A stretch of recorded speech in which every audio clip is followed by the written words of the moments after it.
İnsanlar var dövlət axtarırlar, kariyer axtarırlar, seks axtarırlar. İnsanlar şöhrət axtarırlar. Nadir insanlar həqiqət axtarır. Hər şey insan öz mənini aşanda başlayır.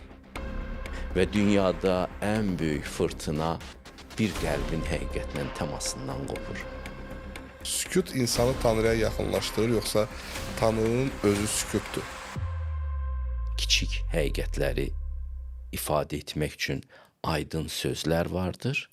Böyük həqiqət üçünsə böyük sükut.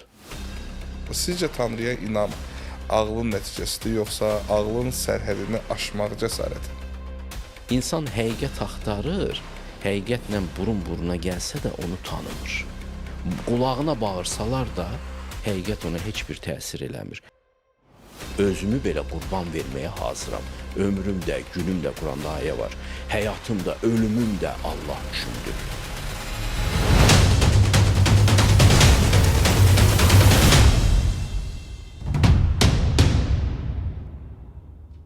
Salam, mən Hüseyin Nağıyev təqdimatında üzləşməyə baxırsınız və bugünkü qonağım Müşfiq Ötkün. Salam. Hoş gördük. Necəsiz? Şükür Allah. Birinci sezonda, birinci mövsümümüzdə qonaq gəlmişdiniz və bizim birinci mövsümdə ən çox baxılan videolardan biri idi. Sizinlə birlikdə podkast və qonaqların bir çoxu belə bir rəylərdə yazmışdı ki, yenə gəlsin, hətta yeni videoların altında yenə gəlsin, davamı gəlsin. Dinləyicilərimiz sizi sevir. Belə bir sual vermək istəyirəm. Birinci sezonda vermişdim, artıq özünüzü təqdim etmək bizim ənənəvi sualımız. Sizcə izləyicilərimiz sizə nəyə görə baxır? Mən şərq filosofuyam və ağlın fəlsəfəsini deyil, ürəyin fəlsəfəsini təmsil edirəm. Ürək həqiqətlərindən danışıram. Buna da biganə olmur insanlar. Bu başa düşdür, bu ağılla ürəyin döyüşü bir qəribə bir şeydir də. Məsələn, ağıllı adamlarımız lağ eləyərlər Hind musiqisinə, Hind filmlərinə. Amma insanlarımızın çoxsu bu musiqiləri sevir. Çünki orada birbaşa ürəyə xitab var. Bu belə bir fenomendir. Şərq ağla deyil, ürəyə xitab edir. Şərqin bütün müqəddəs kitabları da elədir. Ona görə mən məsələn ən çox təəccüblənirəm savadlı adamlar içərisində məni bəyənənlər olanda. Deyirəm, o, sənin ürəyin hələ ölməyibmiş. Sən məni bəyənə bilirsənsə, Savadlı adam ürəyi tez ölür ki. Savad təəssüf ki, əksər bir halda ağlın əcaib şəkildə böyüdülməsi və ürəyin yaddan çıxmasına gətirib çıxarır. Belə bir disharmonik bir böyümə. Savad artdıqca insan egoistləşir və savadlı adamlarla heç bir şərq filosofu söhbət edə bilməyibdir. Quran onlara kitab yüklü eşşəklər deyir. İsa Peyğəmbər onlara farisey və kitabçılar deyirdilər. Çox ağıllı, çox alim bir insanla danışmaq çox çətindir. Onların ağlı ilə ürəyi arasında çox vaxt rabitə qırılmış bir durumdadır. Süni intellektlər, təbii intellekt deyirlər. Şərqin təmsillədiyi isə birbaşa ürəkdən çıxan intellekt, təbii intellekt. Düşünürəm ki, azdan çoxdan mən bunu təmsil eləyirəm deyə bu adamların ürəyinə yol tapır. Və səsiniz insanlar üçün çox xoş gəlir deyə ola bilər və səs tonunuz. Səs də şükür Allah'da. İndi Allah bilib ki, mən bu işlə məşğul olacağam, müvafiq də səslə təchiz edib də. Mənə əslində maraqlıdır. Başlayandan bu sualları verirəm, çünki biraz bizim konseptə oturmaq istəyirəm. Siz bunları danışanda və yaxud hansısa bir fəlsəfədən danışanda izləyicilərimizə və yaxud seminarlarımızda səs tonunuzu hansısa bir yerdə belə sabit saxlamağa çalışırsınız, yoxsa bu sizin təbii danışığınızdır? Məni tanıyanlar bilir ki, bu mənim təbii danışığımdır. Biraz diapazon qalxa bilər, düşə bilər. Amma sizə bir şey söyleyeyim. Dediyiniz mövzu ümumiyyətlə maraqlıdır. Səslə fikrin eyni dalğada olması. Quranda xüsusi bir ayə var. Deyir ki, namaz vaxtı səsinizi nə çox çoxaldın, nə də çox azaldın ki, eşidə biləsiniz. Mən bunun mesajını anladım. Bunun mesajı odur ki, namaz qılarkən, yəni Allahla söhbət eləyərkən elə bir frekans tutun ki, səsinizdə o sizin sinənizi narahat elə, sizin sinənizə çatsın, ürəyinizə çatsın. Başa düşürsünüz? Bir səmimiyyət səsinə qədər gəlin və sonra o səslə danışın. Orada önəmli olan səsini Allaha duyurmaq yox, öz ürəyinə duyurmaqdır. Əgər bunu eləmirsənsə, ya ucadan bağıra-bağıra namaz qılırsan, ya belə pıçıltı ilə sən nə dediyin sənin öz ürəyinə çatmır, demək ki, heç Allaha da çatmır. Və bir şey söyleyeyim, insanların özellikle ruhani tərbiyəsi olan insanların nitqlərinə fikir verərəm. Və düşünürəm ki, onların nitqinin dadı Allahla ünsiyyətdə qazanılır. Yəni nitq orada dadlanır, sonra Allahla ünsiyyətdə hansı səmimiyyətdədirsə, hansı səs frekansındadırsa insan, sonra gəlib insanlarla da o cür danışır. Və uğursuzluğu bunun Allahla olan ünsiyyətdə becərilir. Orada yetişir düşünürəm. Və səsin də önəmi var. Bir də Quranda başqa bir ayə də var, onlara təsirli sözdür. Bəziləri görürəm ki, bunu oynamağa çalışırlar aktyor kimi. İzləyirəm də. Fikirləşirlər ki, səsi vermək, yığmaq bu bir sənətdir. Bilirsiniz, əvvəllər gözəllik bütöv idi şərqdə, ruhaniyyatda. Sonra onu profesional şəkildə oğurlayıb işlətməyə çalışdılar. Biri başladı səs üzərində işləməyə, biri üz mimikalar üzərində işləməyə, biri nə bilim işin elmi tərəfini işləməyə başladı. İndi məsəl üçün alimlər var, ruhaniyyatın elmini bilirlər. Nə bilim, yaxşı avazla danışanlar var, aktyorlar var, qəşəng səsi ifadə edə bilirlər. Amma bunlara çox baxmaq olmur. Aktyora bir müddətdən sonra baxırsan ki, qəşəng rol oynayır, ürəyində yoxdur, sünidir. O birisi isə biliyi verir, yenə də ürəyində yoxdur. Bu isə bütöv şəkildə olmalı. Bütöv şəkildə olanda həqiqət özü sənin səsvi də idarə edir, halvı da idarə edir. Mən Ustadım Asifat haqqında deməyi çox sevirəm. Çünki mən ilk dəfə fəlsəfəni təbii şəkildə onda gördüm. Əvvəllər UTZ rəhmətə gedəndə, hətta o dövrdə, mən 4 il onun tələbəsi oldum. Mən demək olar ki, onun bütün əsərlərini əzbər bilirdim. Mənim kimi yaddaşı olmayan adam, məsələn, onun bir 47 kitabı vardı. Bilirdim ki, hansı fikir hansı kitabda gedir, ondan sonra nə fikir gələcək. Ona qədər bilirdim. Sonra bunlar hamısı mənim yaddaşımdan silindi. Bəlkə iliklərimə oturdu, ruhuma oturdu. Amma ondan aldığım, özətləməyə çalışdığımda hər dəfə mən ondan nə aldım? Mən ondan aldığım ən böyük təcrübə bu idi ki, o həqiqətlə yaşayırdı. Onun səsini, bədənini, yerindən hoppanmasını belə becərdiyi həqiqət müəyyən edirdi. Həqiqət elə bir ki, bitə-bitə çıxırdı onun danışığında. Mən başa düşürdüm ki, bunu əzbərləmək mümkün deyil, bunu konspektləşdirmək mümkün deyil. Bu dəqiqə burada yaranır və səs, ritorika, ondan sonra informasiya hamısı belə ilhamla o dəqiqə yaranır və ən yaxşı şou da, fəlsəfə şousu da budur. Bunu imitasiya eləyəndə, böləndə, ayrı-ayrı aspektlərini məşq eləyəndə alınmır. İnsanlar da onu başa düşür. İnsanlara çatır sonra, bu, mütləq çatır bu. Ki artıq sən bir növ rol oynamış kimi ortada olursun. Yoxsa aktyorlar ən gözəl filosof olarlar. Çünki onlar bunu çox yaxşı mənimsəyə bilirlər. Həqiqətdən danışanda belə bir daim tez-tez işlətdiyimiz bir söz var. Həqiqət sükutda gizlidir deyə bir söz istifadə edirsiniz və bunu tez-tez istifadə edirsiniz. Bu ifadəyə görə belə bir sualım var. Sükut insanı Tanrıya yaxınlaşdırır, yoxsa Tanrının özü sükutdur və həqiqəti Tanrı ilə birləşdirmək kimi başa düşmək olar? Başa düşürsünüz. Həqiqəti bir formul kimi axtarırlar. Düşünürlərsə elm özəlliklə, düşünür ki, həqiqət hansısa bir formuldur. Tutalım ki, Qurandan götürür, la ilahə illallah, bu formul həqiqətdir.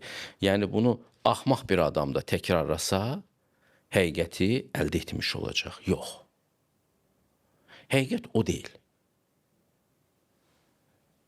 Sən qəlbini çiçəkləndirirsən, təmizlənmə texnikaları ilə, orucla, ibadətlə, xeyir əməllərlə əsas etibarilə, Quranı oxumaqla və günlərin bir günü bu proses dərinləşirsə, sənin anlama qabiliyyətin çiçəklənir. Sən anlayan olursan.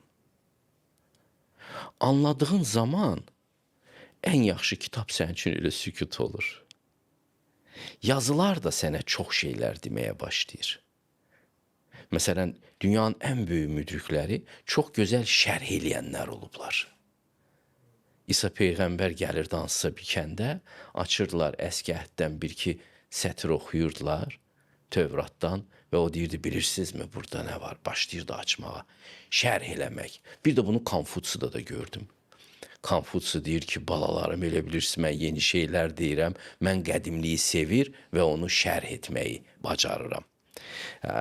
Bu şərh etmə şeyi güclü olur bu müdriklərdə. Ona görə ki, onlar mətnin nə dediyini, alt qatlarında nə dediyini çox gözəl anlaya bilirlər. Amma daha artığı onlar sükutun nə dediyini belə anlayırlar. Ona görə insan həqiqət axtarır, həqiqətlə burun-buruna gəlsə də onu tanımır. Qulağına bağırsalar da həqiqət ona heç bir təsir eləmir.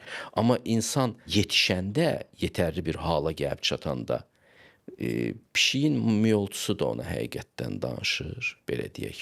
Mətnlər də ona həqiqətdən danışır, ən çox da həqiqətdən sükut danışır. Rabindranath Tagorun bir sözü var, şeiri var. Deyir ki, balaca stəkandakı su aydın, böyük okeandakı su isə bulanıqdır. Kiçik həqiqətləri ifadə etmək üçün aydın sözlər vardır, böyük həqiqət üçünsə böyük sükut. Ona görə müdriklər sükutu sevərlər. Onlar anlama səviyyəsinə gəlib çatarlar və o anlama səviyyəsində dünyanı dinləməyə bayılırlar da. Yəni ona görə sükutu müdriklərin çoxsu şərq fəlsəfəsində vurğulayırlar. O sanki bir testdir. Sən bir şeyə gəlib çatmısanmı? Hətta bu adamın axmaqlıq dərəcəsini də bəlirləyir. Mən çox spikerlərlə ünsiyyətdə oluram. Adamların çoxsu danışmaqda maraqlıdır. Dinləməkdə maraqlı deyil, susmaqda heç maraqlı olmurlar. Amma həqiqətin dadını bilən adam bu qayğıda olmur. O danışırkən müsahibəsini sındırmaq, ondan çox danışmaq, onun vaxtına girmək kimi belə bir qayğıları olmur onun. Həqiqəti bilən adam. Həqiqəti bilən adam üçün. O çox sakit olur. Sən çox danışmaq istəyirsənsə, o sənə 2 saat qulaq asacaq, heç nə danışmayacaq və çıxıb gedəcək. Narahatçılıq da hiss eləməyəcək. Konfutsu deyir, qohumlarının arasında heç vaxt danışmazdı, elə gülümsəyərdi. Ancaq tələbələri dinləmək istəyən adam olunca danışardı. İnanc məsələsində hər kəsin mövqeyi fərqli olur, amma sizin yanaşmanız, mən indiyə qədər baxdığım bütün çıxışlarınızda xüsusi bir dərinlik qatırsınız, dərinlik var sizin məsələnizdə. Belə bir sual verirəm sırf inancla bağlı. Sizcə Tanrıya inam ağlın nəticəsidir, yoxsa ağlın sərhədini aşmaq cəsarəti? Ağılla bağlı deyil, bu ürəklə bağlıdır. Ona görə Allah deyir ki, bol-bol şükür edin, bəlkə nicat tapanlar olasınız.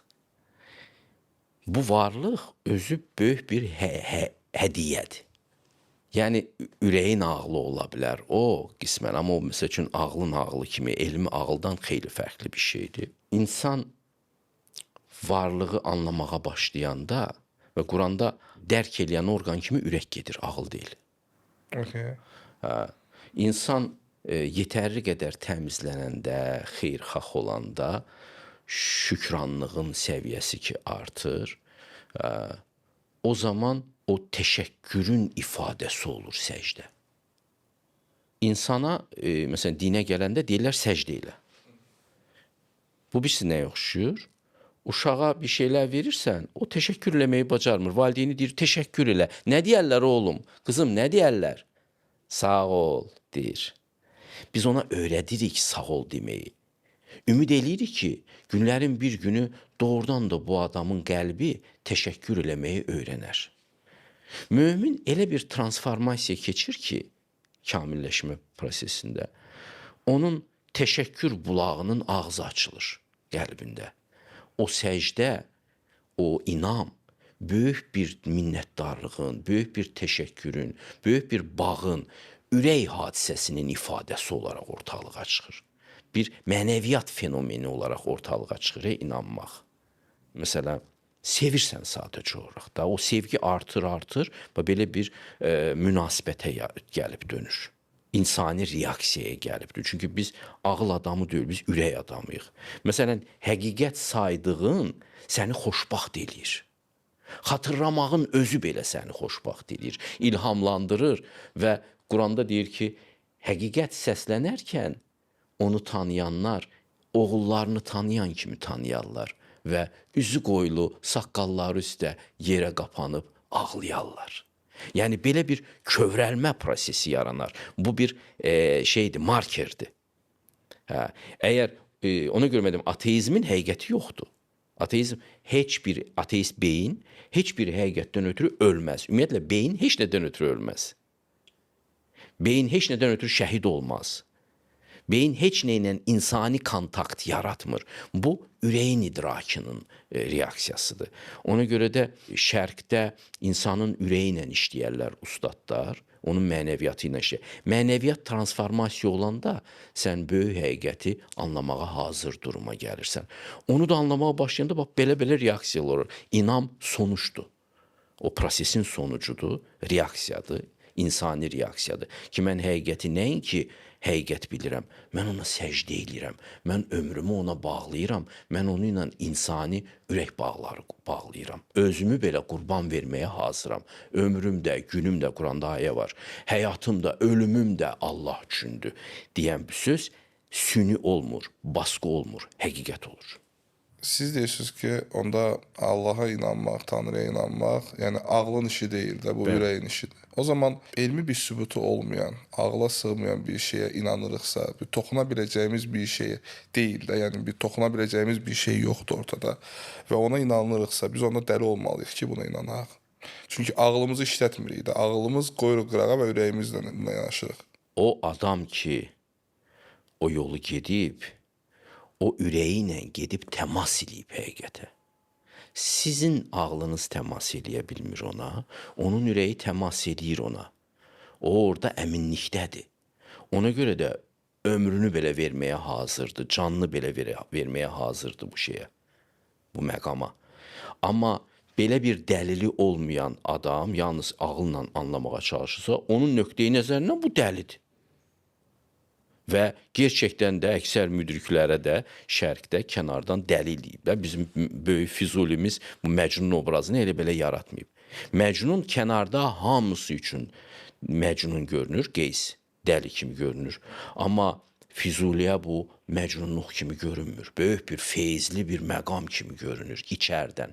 Quranda bir ayə var ki, yəni deyir, siz onun gördüyü ilə o ilə mübahisə eləyəcəksiniz. Onun gördüyü, təmas elədiyi bir başqa şeydir. Və dünyada ən böyük fırtına bir qəlbin həqiqətlə təmasından qopur. Məsələn, sivilizasiyalar bu fırtınadan yaranır. Məhəmməd adlı bir kişinin, bir insanın Allah yolçuluğunda, Allahı dərkində həqiqətlə elədiyi təmasdan müsəlman sivilizasiyası yarandı. Peyğəmbərlik budur. Bu o qədər nadir hadisədir ki, insanın həqiqət axtarması. İnsanlar var dövlət axtarırlar, karyer axtarırlar, seks axtarırlar. İnsanlar şöhrət axtarırlar. Nadir insanlar həqiqət axtarır. Hətta özünü elmə həsr eləyən adamlar belə diplom axtarır, şöhrət axtarır, həqiqət axtarmırlar. Həqiqətdə marağı olan qəlblər saylandı. Çox az olur. Ona görə İsa Peyğəmbər deyirdi ki, axtarın və siz mütləq tapacaqsınız. Qapını döyün və sizə mütləq açacaqlar. Bu qədər sadədir. Amma axtaran yoxdur. Və ya başqa bir sözlə deyir ki, həqiqətə gedən cığır çox dardır və çox az adam keçəcək oradan. O asfalt yol deyil. Məktəblərin yolu asfalt yoldur. Minlərlə uşaqları o yolla aparırlar, sən elm öyrənəcəksən. Amma elm öyrənmək həqiqət öyrənmək deyil. Bunu hələ bu duzsuzluğu bu vaxta kimi başa düşməyiblər. Mətinlər öyrənmək, başqa ağıllı kişilərin sözlərini əzbərləmək, ağıllı fikirləri beynə yazmaq həqiqət yolçuluğu deyil. Özgə ağlı ilə ağıllı olmaq mümkün deyil. Müdrik olmaq heç mümkün deyil. Sonda oxuduqlarımız hara gedir? Bir şey var kompüterdə, Zibil Yeşiği adlı bir işare var. Vaxtaşırı düşür oradan da silinir. 40 gündən sonra silinir. Ona görə bir çox adamlar, mesela tələbələr adətən imtahan qutarandan 2 həftə sonra nə oxudular, nə əzbərlədilər, onu belə unudurlar. Lazım deyil onlara. Biz özümüz belə yəni Zibil imiş. illərlə universitet Zibil imiş. imtahanlara hazırlaşdığımız sualları 2-3 il sonra unuduruq. Hüseyin bəy, sizə bir şey söyleyeyim.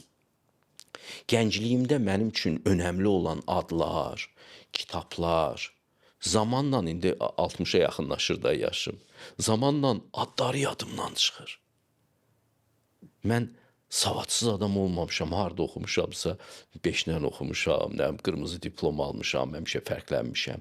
Zamanla ağlımı müşahidə edirəm, görürəm ki, elə bir suda yazılan bir şeylər kimi yavaş-yavaş bir çox adlar, terminlər yadımdan çıxır. Çünki önəmli deyil. Amma yaşadığım təcrübə, həqiqət təcrübəsi yadımdan çıxmır. Neçə dəfə sevmişəmsə yadımdan çıxmır. İdrakın yeni bir boyutu yaranır. Bir şair var idi, Məhəmməd Aslanbəyli, sufi şairi idi. Görsənmir ona görə idi deyirəm, neçə vaxt tapa bilmirəm onu. Qəşəng misrası vardı. Unuttum o çağlarımı, beynimi yormaqlarımı, indi heç barmaqlarımı sanaya bilmirəm valla. Amma bu idrakın yeni keyfiyyətidir. Ki o barmaq saymaq texniki təfəkkürü təmsil eləyir. Yəni elə bir məqama gəlirsən ki, adlar yadından çıxır. Məncə yaş faktoru da var ortada. Yaş faktoru ola bilər. Yaş faktorunun özü də ilahi bir faktordur. Allah verib insana bu mərhələni. Gənclikdə sənin üçün önəmli olan şeylər 3 dənə ad əzbərləyirlər. Hinduşka kimi başını dik tutub gəzirlər. Baxırsan ki, bunun özünə inamının, bunun təkəbbürünün təməli nədir? 3 dənə ad əzbərləyib. Fikir verin cavanlar, biraz savadlı olan cavanlar sitat gətirəcək. O sitat baskı üsuludur. Baskı üsuludur. Sən mənim oxuduğumu oxumamısan. Səninlə özü arasında divar qoyur o dəqiqə. Müdriklər heç vaxt sitat gətirmirlər. Bir İngilis dilində başlayacaq bir sitatı deyəcək, sonra tərcümə eləyəcək. O Talih Yüzbəyev qəşəng oynayır bunu. My name is Maximus. Eləcə və ya ərəbcə bir şey danışacaq, sonra keçəcək onu Azərbaycan dilində izah eləyəcək. Bunlar hamısı toz quşu nümayişidir. Yaşlandıqca bu oyunlara girmirsən. Hər insanın həyatda bir hadisəsi olur, bir eşitdiyi bir fikir olur ki və söz olur ki, onun həyatını dəyişir. Belə bir sual verim. Sizin üçün həyatın yönünü dəyişən əsas fikir, əsas cümlə nə olub və hansı sözə bu qədər təsirlənmisiniz? Yenə bəlkə həyatımda ilk eşitdiyim böyük söz Asif Atan fəlsəfəsindən o söz oldu ki, həyatın mənası həyatdan artıqdır. Dünyanın mənası dünyadan artıqdır. İnsanın mənası insandan artıqdır. Bir çoxları üçün sadə görünə biləcək bir formul. Mən bunu 22 yaşımda ilk dəfə eşitdim. Papağım düşdü. Bu mənə mistisizmin əlifbasını vermiş oldu. Mən birdən-birə illərlə həyat qarşısındakı o çaşqınlığımın önəmli bir cavabını tapmış oldum. Başa düşdüm ki, göründüyünə sığmır bu həyat.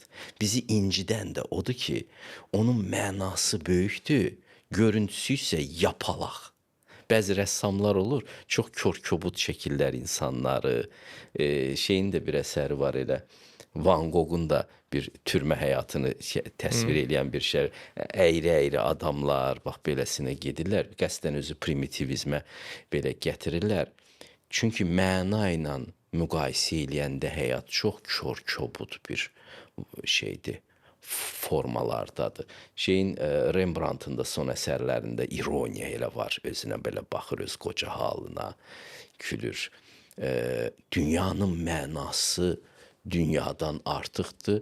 Bu mənə çox bir qanad verdi mənim fikrimə. Üfüq açdı sanki. Mən mistisizmi ondan sonra rahat anlamağa başladım. Mistik təfəkkürü ki, bir şey deyirsən, mənası özündən artıqdır. Məsələn, Quranın hər hansı bir ayəsini oxuyursan, sadə bir şey kimi görünür, mənasını isə yığıb yığışdıra bilmirsən. O qədimlərdə xristian rəsmlərində, ikonalarda insanı çəkirlər, ətrafında belə işıq halə də beləsinə qoyurlar. Bu o deməkdir ki, adam özünə yerləşmir. Bədən burada qurtarır, amma adam çox-çox kənarlarda hələ qurtaracaq. Aurası var da. Necə ki, insanın aurası onun bədəni ilə məhdudlaşmır, eləcə dünyanın da mənası, dünyanın gerçək görüntüsü ilə məhdudlaşmır. Bu mənə çox ləzzətli fikir kimi gəlmişdi 22 yaşımda. Amma sonra təbii ki, başqa fikirlər də oldu ki, mənim həyatımı aşama-aşama apardı da bugünə qədər gətirdi. Bugün hal-hazırda yaşadığımız dövrdə həyat daha sürətli, daha səs-küylü və daha qarışıqdır. Sanki insanlar özündən uzaq düşürlər. Və sualım bura gətirmək istəyirəm ki, sizcə müasir insanın ən böyük faciəsi nədir? İndiki yaşadığımız dövrdə bu qədər yeniliklər, bu qədər texnologiya, həyat özü, stresimiz daha çoxdur. Çünki daha çox finans fikirləşirik, daha çox maddiyyata gedirik istər-istəməz. Çünki indiki kapitalizm və s. və bunun yəni yaşadığımız mühit bunu gətirib çıxardır və insan necə həqiqətə qayıda bilər? Müasir insanında və ümumiyyətlə insanında, həmişəki insanında faciəsi varsa o da birdir. Ürəyindən ayrı düşmək. Ürək həqiqətlərinə qarşı bir həyat tərzinə girmək. Ki, mən məsəl üçün, ürək həqiqəti fərqlidir. Ürək həqiqətləri sevmək, paylaşmaq, bölüşmək, qucaqlamaq, bax, bu kimi şeyləri fərq qoymamaq, ədalətlə yanaşmaq, bunları ihtiva edir. Ağıl həqiqətləri isə yarışın içindədir, uğur konsepsiyası ilə düşünür, qalib gəlməklə, üstələməklə bu kateqoriyalardadır ağıl. Ona görə məsəl üçün ağlı kultivasiya edən adamlar hep sizə karyeralardan danışarlar. Ki sən şöhrətli olmalısan, sən uğur qazanmalısan, sən filan universiteti qurtarmalısan, sən filan sertifikat almalısan. Mütləq bax bu premiyalar, ödüllər, prizlər, bu hamısı o idrakın şeydir, cızdığı perspektivdir, o ağıldır. Amma ürək isə başqa cürdür və şərq fəlsəfəsi bizə ürək həqiqətlərindən danışır. Məsələn, mən bunu valideynlərlə münasibətdə anladım. Məsələn, uzun müddət mən başa düşmürdüm ki, niyə görə şərqin bütün müdrikləri, müdrik kitabları deyir ki, valideynlərinizə uf belə deməyin. Necə yəni fikirləşirdim? Axı bu valideyn ağılsız ola bilər, mənə bağışlayın, axmaq ola bilər.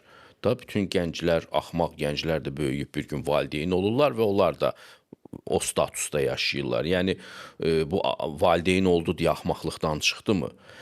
Bu da kimisə başına gəlir. Necə davranmalı? Bu necə konsepsiyadır ki, niyə bunlara uf belə demək olmazmış ki? Sonra biraz böyüyəndən sonra başa düşdüm ki, ürək günlərin bir günü ayılıb səni qətl eləyə bilər egoist düşüncələrə görə.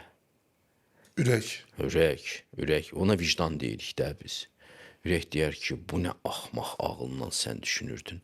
Bu, sənin ağılsız saydığın qadın və kişi gecələrini yatmayıblar səndən ötürü. Səni həyatlarına soxublar. Mən məsələn çox əziyyət çəkmiş valideyn olmamışam. Amma xırdıca bir detallı deyim ki, uşaqlar böyüyüb evdən çıxandan sonra baxdım ki, mən özümə hər ay ayaqqabı almaq imkanındayım. Sən demə, mənim pulum çatarmış ayaqqabı almaq, çünki uşaqlar var idi. Mən onların ayaqqabılarını düşünürdüm həmişə. Mən hər ay 1-2 köynək ala bilərdim bir şey özümə. Mən bunu eləyə bilmirəm, çünki onlar var idilər. Uşaqlar çox zaman bunu görmürlər. Bu fədakarlığı görmürlər ki, insanlar səni həyatlarına buraxıblar, səninlə hər şeylərini bölüşdürürlər, zamanlarını və sənin ölü qəlbin buna adekvat reaksiya vermir. Minnətdarlıq duyğusu yaranmır sənin ölü qəlbində. Və bu yaranmadığı üçün sənin Allaha da minnətdarlığın yaranmır. Ona görə sən həyata istifadəçi gözü ilə bir user kimi yanaşırsan. Ancaq komfortunu hesablamağa başlayırsan, üstəlik hələ bir istehsalçıya hesab da verirsən ki, təmin eləyə bilməyəcəydiniz, niyə yaradırdınız? Bu tamam başqa bir ağıldır. Yaramaz bir ağıldır. O ağlı indi kultivasiya edirlər. Təbii insan ağlı isə yaxşılığa sevgi, məhəbbət və minnətdarlıqla cavab verir. Ürəyinin ağlı ilə. Ürəyinin ağlı ilə. Ona görə şərq ürəyi kultivasiya eləyir. Bax, məsəl üçün şeir fenomeni nədir? Siz məsələn texniki adamsınız da, şeir fenomeni, şeiriyyət nəyə görə yaşayır? Heç bir əhəmiyyəti yoxdur şeiriyyətin, poeziyanın. Hap-köpdür. Texniki baxışda desək, şişirtmələr və hap-köp.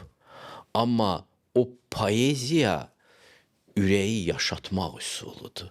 Oradakı romantik sözlər, oradakı sətirlər Ürəyin qidası. ürəyin qidasıdır. Biz ürəyimizi qidalandırmaq zorundayıq. İncəsənət ona görə mövcuddur. Ədəbiyyat ona görə mövcuddur. Biz ürəklə bərabər yaşayırıq. İnsanlıqdan çıxmıyor. Hə, elmlə deyil, həm də ürəklə yaşayırıq. Ona görə bu ürək həqiqətləri, onları ayrıca kultivasiya eləmək lazımdır. Sualınızın başına bir də gəlmək istəyərdim.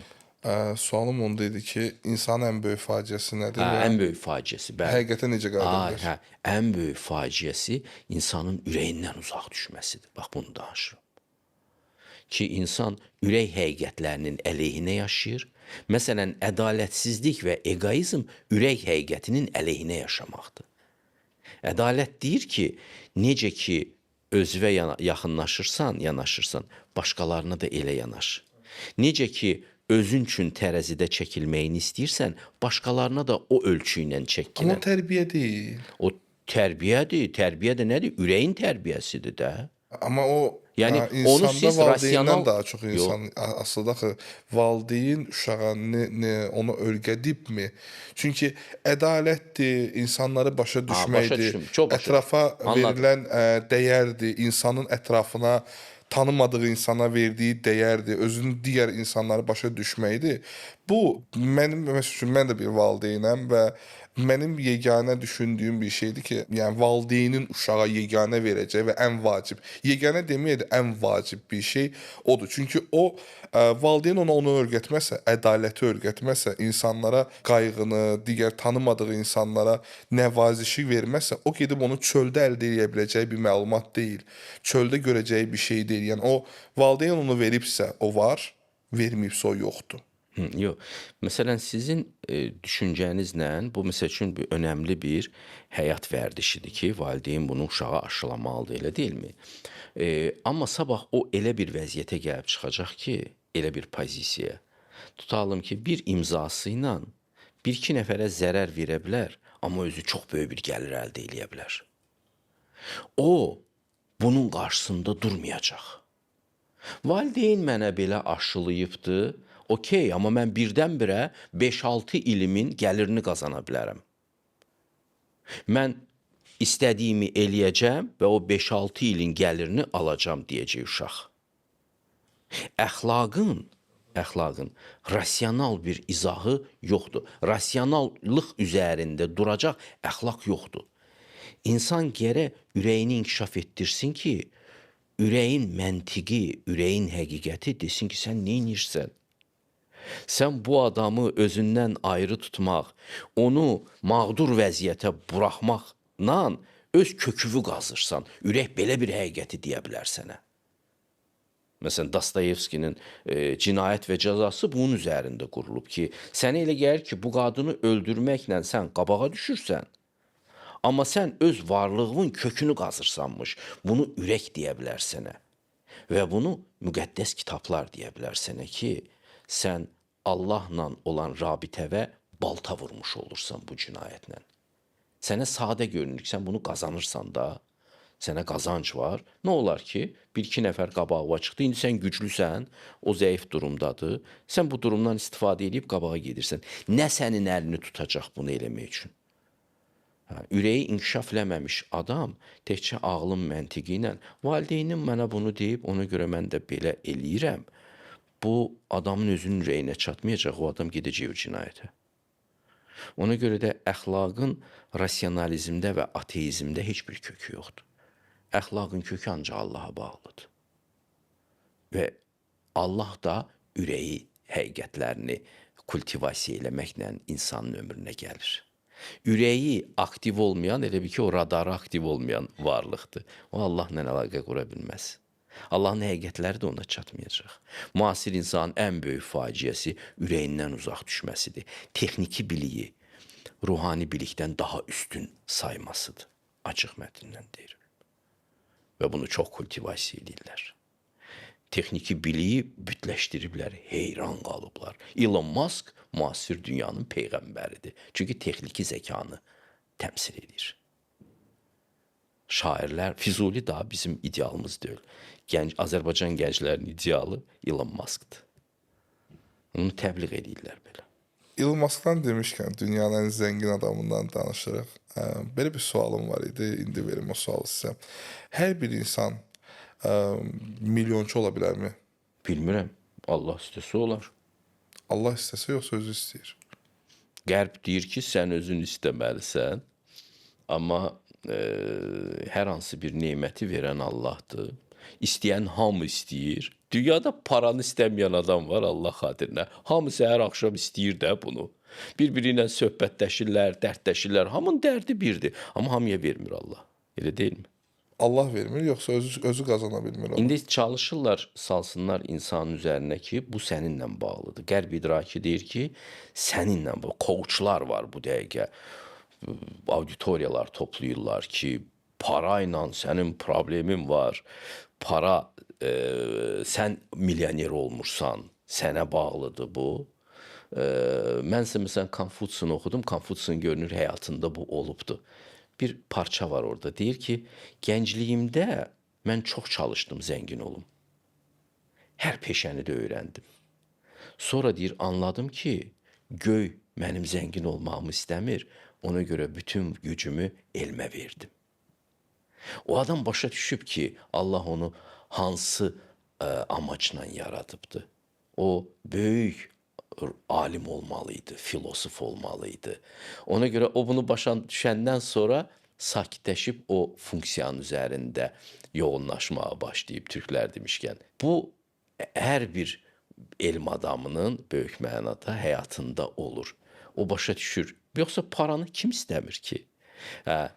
Sizcə onu deyən insan əslində öz zəifliyin ondan ört-basdır eləmir ki, məsələn, mən adam tanıyıram, çox insan, yəni həyatımızda olan insanlar, sizin dediyimiz kimi hamı çox pulu istəyir. Elə bir insan yoxdur və deyirsə ki, istəmirəm. Orijinal arzu deyil ki. Deyirsə ki, istəmirəm, o adam mənim üçün səmimiyyətsizdir. Çünki çox pul sənin övladların üçün xeyirdir, yaxşı həyatdır, yaxşı yaşamdır, komfortdur, öz komfortundur, yaxşı avtomobil idarə etmək sənin komfortundur, sənin bədənin üçün komfortdur, yaxşı idmana getmək sənin bədənin üçündür və s. Mənim dediyim sual oradadır ki, bir insan görəndə ki, pul qazana bilmir və bəlirli bir yaş, bəlirli bir gücü var da insanın ki, o fiziki gücdən sən artıq düşməyə başlayırsan və dərk edirsən ki, mən artıq bunu bacarmayacağam. Yəni, o arzuladığım cavanlıqda, enerjili olan vaxtımda mən bunu bacarmayacağam və milyonçu olmaq məndə alınmır deyə başlayıb şükür eləməyə ki, şükür buna da mənim deməli məqsədim elm imiş, mənim məqsədim deməli başqa imiş deyə özünə bəraət qazanmır və o bacarmadığı bir şeyi itirmiş, yəni ört-basdır etmiş sayılmır. O siz Konfutsiyonu tanımış olsaydınız, görərdiniz ki, o fəlsəfədə hansı dərinliklərə çatıb. Mən sırf Konfutsiyondan demirəm, ümumiyyətlə. Mən də ancaq sırf Konfutsiyon deyirəm. İnsan o dərinliyə gəlib çatanda, o dərinliyin özü ən böyük sübut olur ona ki, bunu Allah hər kəsə verməyibdi. Bunu mənə verib və məni bunun üçün hazırlayıbdı və çox-çox şükür edir. Quranda Fatihə surəsi var da, ilk müsəlmanların hər namazda işlətdiyi sözdür. Orada belə bir sətir var, bizi nemət verdiklərinin yoluna yönəldi. Və insanların çoxsu nemət deyəndə var dövlət, bahalı avtomobil, ev, eşik, pul təsəvvür edir. Allah isə Quranda deyir, kimə hikmət vermişəm, ona ən böyük nemət vermişəm.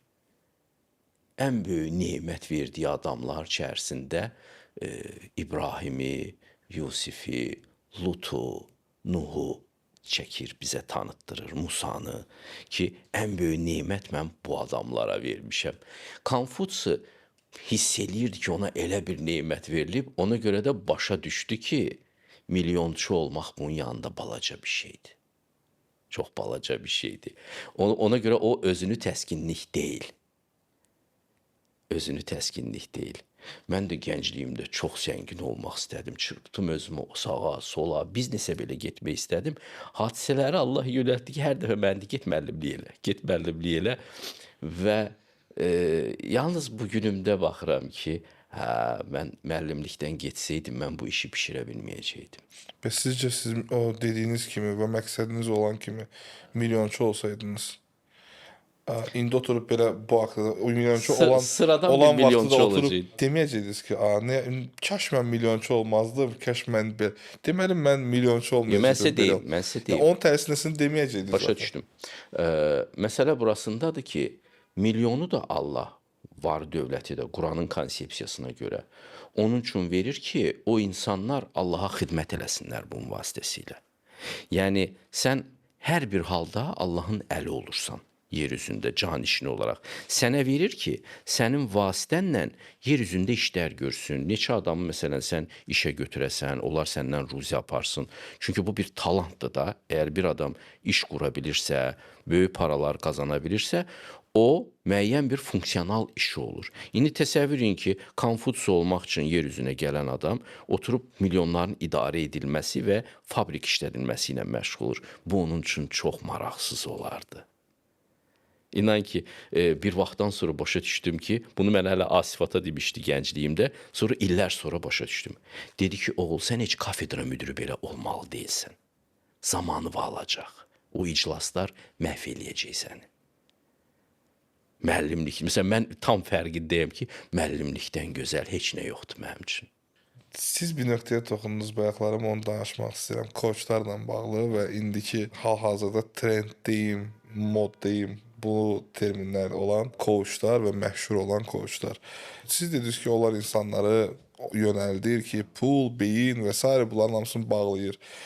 Doğrudan da pul qazanmaq o deyil ki, sizə kimsə bir motivasiya verməlidir və içinizdəki bir insanda o qədər, buna deyirlər, sahibkarlıq hissi deyim, entrepreneurship deyim ingiliscində və yəni bunun fərqli bir adları var da ki, içində sən onu alışıb yanmalısan və sən o hisslərlə yaşamalısan ki, mən sahibkar olacağam, mən çoxlu pulum olacaq.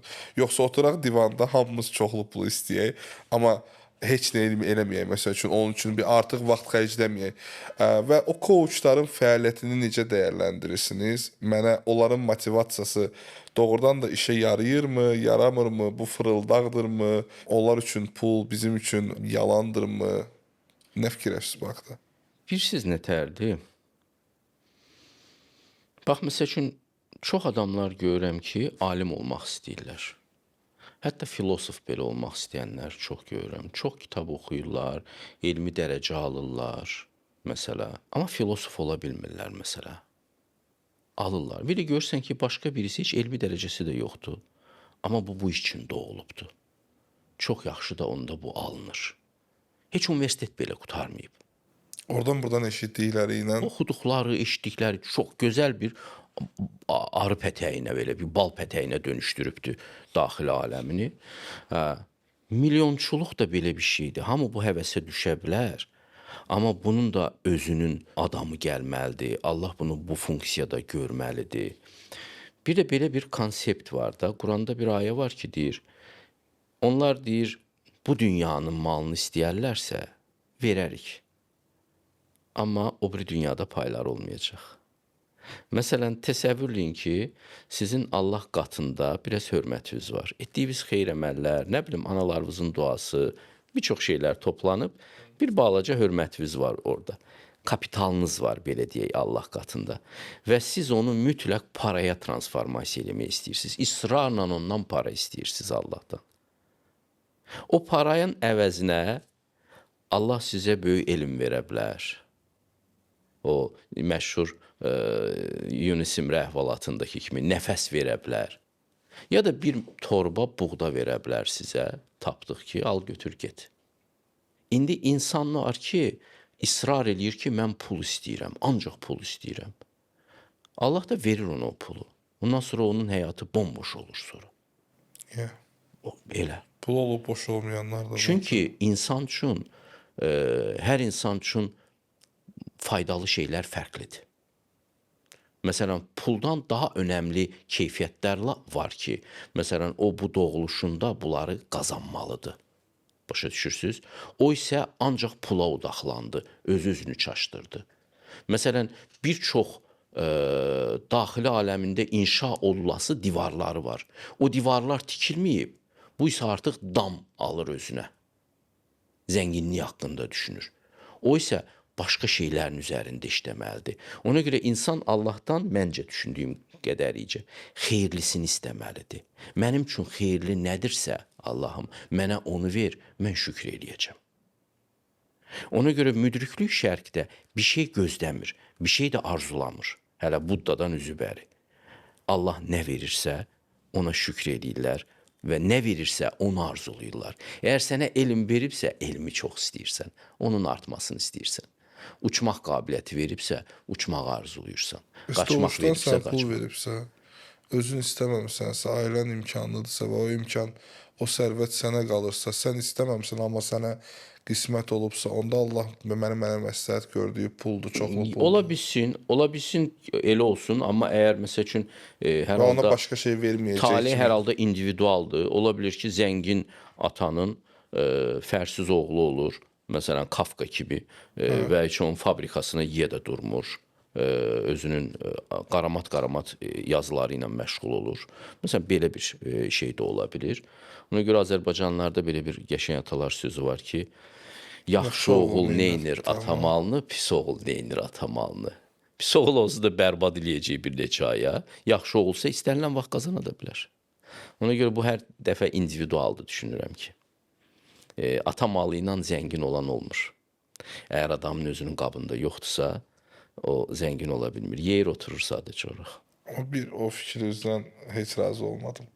Ki Allah pulu verirsə, istəyəndən sonra başqa şey vermir deyə bir şey yox. Yəni, bəzi adamlarda elə ola bilər. Ki, o adam israrla ancaq var istəyir. Halbuki onun ehtiyacı olan şeylər var, onlar istəmir. Okey, pulu verirsə, başqa şey vermirin, belə deyim də, net olaraq bu söz deməyin özü düzgün deyil axı, yox. Niyə?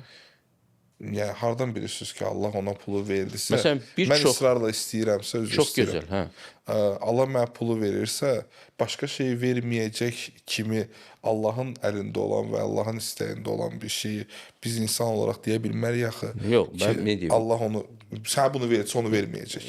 Məntiqi başa salmağa çalışıram.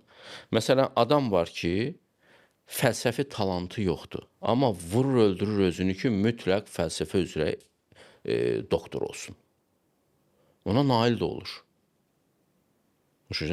Və o boyda çaba xərcləyir. Allah çabaya görə qarşılıq verir. Çaba xərcləyir, bir dənə diplom alır əlinə. Diplomdan başqa heç nəyi yoxdur. Mən bunu həyatda görmüşəm axı. İnsan çaba xərcləyir, bir şey alır. Siz ki, pulu istəyir, pulu alır, amma pulu idarə edə bilmir. Pulu deyir, çörəyi ver çörəkçiyə. Allah pulu o adama vermək istəyir ki, o adam o pulla xeyir əməllər eləyəcək. Yəni, o ümumi simfoniyaya bir qatqısı olacaq. Yox, bu şəxsi egosunu məmnun eləmək istəyir, nə bilim, istədiyi əşyaları almaq istəyir, gəzmək, tozmaq istəyir. Bundan ötürü kainatı yaratmayıb Allah. Ki, sən öz şəxsi maraqlarına qulluq eləyəcək bir zənginlik əldə eləyəsin. Məsələn, elm öyrənən mütləq onunla paylaşmalıdır, elə deyilmi? Rəssam mütləq gəlib çıxdığı məqamdan paylaşmalıdır. Musiqiçi gəlib çıxdığı məqamdan paylaşmalıdır. Var dövlət də elə bir şeydir. O da bir nemətdir, o da paylaşmaq üçündür. Ölüm insanın ən böyük gizəmidir və kimisi buna son deyir, kimisi başlanğıc. Sizcə ölüm son nöqtədir, yoxsa yeni başlanğıcın maskası? İnsan ölümdən qorxur, yoxsa naməlumluqdan? İnsan naməlumluqdan qorxur. İnsan bilmir sonra nə olacaq. Amma həyatımıza baxanda görürük ki, hər bir mərhələnin bitişi həmişə yeni bir mərhələnin yaranması deməkdir. Bu möhkəm qaydadır. Biz orta məktəbi qutaranda ağlayırıq. Balaca bir ölüm yaşayırıq. Eləcə ana bətnindən bu dünyaya gələndə də ağlamışdıq. Balaca bir ölüm yaşamışdıq. Amma sonra yeni bir həyat başladı. Uşaqlıqdan çıxanda ağlayırıq. Balaca bir ölüm yaşayırıq. Amma sonra yeni bir aqibət yaranır. Hər dəfə evlənəndə qızlar ağlayırlar. Balaca bir ölümdür. Oğlanlar da ağlayır. Oğlanlar da ağlayır. Göz yaşını gizlədə bilməyənlər ağlayır. Hə. Və bu bütün ömrü boyu bizi müşayiət edir. Hətta yerimizi dəyişdirəndə, ölkəmizi dəyişdirəndə, evimizi dəyişdirəndə biz bu balaca ölümləri yaşayırıq. Və hər dəfə də baxırıq ki, bundan sonra yeni bir həyat başlayır. Və nə vaxtsa bu bizim ürəyimizə və ağlımıza çatmalıdır ki, o böyük ölüm də başqa bir həyatın başlanğıcıdır, qapısıdır. Buna hazırlaşmaq lazım. Hər gün ölür və sən səhərə çıxırsan, yeni bir günə başlayırsan. Bunu 1000 dəfələrlə yaşayırsan ömründə. Günlər dəyişir və bunu yaradan da elə yaradıb ki, bu təkrar vasitəsilə də olsa insanın ürəyinə çatsın ki, dünənki günün ölümü yeni günün başlanğıcıdır. Məsələn, Buddada belə bir söz var ki, müdrik deyir, səhər yatağını köhnə ayaqqabılarını tərk eləyən kimi tərk edir. Olur mu sən təzə ayaqqabı alırsan, köhnəni çıxarırsan ayağından və atırsan zibil yeşiyinə. Bir son dəfə baxırsan, aylardır geydin onu. Xatirələrim. Hə, və bir daha girməyəcəksən o ayaqqabının içinə. Yeni ayaqqabı ilə həyatın davam edir. Köhnə gün də ölür. Sən yeni günə başlayırsan, çarpayıdan həmən qalx getginən. Əslində ölümlə daha mehriban, daha yaxın duyğulara çağırır bizi müdriklük ki, bu bizə qorxulu gəlir, çünki naməlumluqdur. Məktəbi qutaranda bizə qorxulu gəlirdi. Necə olacaq həyatımız? Evlənəndə bizə qorxulu gəlir. Necə olacaq həyatımız? Ata olanda bizə qorxulu gəlir, ana olanda qorxulu gəlir. Amma hər dəfə də başqa bir həyat yaradır. Ona görə ölüm, Quran da deyir ki, ölüm elə bu cürdür. Mənim qaydamda dəyişiklik görməzsiniz, deyir Allah. Ölüm həmişə yeni bir həyatın başlanğıcıdır. Ölür ki, insan dirilsin. Şərq fəlsəfəsində bir maraqlı bir belə anlayış var da, ölmədən öncə ölmək. Yəni bayaqdan danışdığımız mövzuda da. Bu qavramı siz necə açıqlayarsınız və var olmadığını dərk edən insan necə var olur? Var Var olmadığını dərk edən insan. Ölmədən əvvəl ölmək, ölüm bizim əl-qolumuzu tutur. Ölüm qorxusu çox ciddidir. Ölüm qorxusu bizim bütün qavrayışımızı deformasiya edir. Biz dünyanı doğru düzgün qavraya bilmirik. Ölüm qorxusundan azad olmadan dünyanı seyirdən həzz almaq mümkün deyil. Allahı da anlamaq mümkün deyil. Əgər sənin həyatın burada ölümlə yekunlaşacaqsa, ölüm də sənin üçün sondursa, onda bu həyat çox kədərli, əzablı bir hekayətdir. Və əzablı və kədərlidirsə, bunun heç bir mənasız adı da yoxdur. Şəxsi ölüm və o bir sərhəd çəkir. Şəxsi ölüm sərhəd çəkir. Sonsuz hekayəni və sonsuz mənzərəni görə bilmirsən. Məsələn, insan öz ölümünü aşacaq hərəkətlər eləməyə başlayanda, o da onun idrakından qaynaqlanır, insan müdriklüyə doğru yerimiş olur. Məsələn, ağac əkir, onun meyvəsini özü görməyəcək. Ağac bir 5-6 ildən sonra, bəzən 10 ildən sonra meyvə verəcək və bu ağac əkir, bilə-bilə ki, onun meyvəsini o yeməyəcək. Bax, bu ölümü aşan təfəkkürün fəaliyyətidir. Ona görə bu əməl idrak fenomenidir həm də. Bu adam o idrakda, o əxlaqdadır ki, bunu eləyir, bunun praktikasını eləyir. Xeyirxahlıq özünü aşmaq deməkdir. Özünü aşmaq deməkdir. Aclıq qorxusu, ölüm qorxusunun transformasiyasıdır. Ona görə ölümə çox zikr eləməyi tövsiyə eləyirdilər şərq müdrikləri ki, diqqətlə baxın, bu bədən öləcək. Əvvəlcə ölginən, ölmədən əvvəl öl, bu duyğu ilə barış, total olaraq barış. Bəlkə buna sənin bir 15-16 ilin həsr olunacaq. Ölümə zikr elə, bu mövzunu qapat. Sən öləcəksən. Sənə görə kainat istisna eləməyəcək. Biz uşaq olanda anama sual verdim ki, mama mən də öləcəm. Deyirdi, yox bala, sən böyüyənə bir şeylər kəşf edəcəklər alimlər. Sən ölməyəcəksən. Təxminən buna bənzər bir nağılla hər bir adam özünü sakitləşdirir. Amma kainat bizə görə heç bir istisna eləməyəcək. Peyğəmbərlər belə gəldilər, getdilər. Biz də öləcəyik mütləq. Ona görə ölmədən qabaq ölmək lazımdır ki, azad olasan. Bir çox sərkərdələr əskərlərini böyük şücaətə hazırlamaq üçün onlara kəfən geyindirirdi. Siz artıq ölmüsünüz. İndi isə vuruşun. Əlinizi qolunuzu heç nə sıxmasın. İnsan qəlbi belə gərgin olur.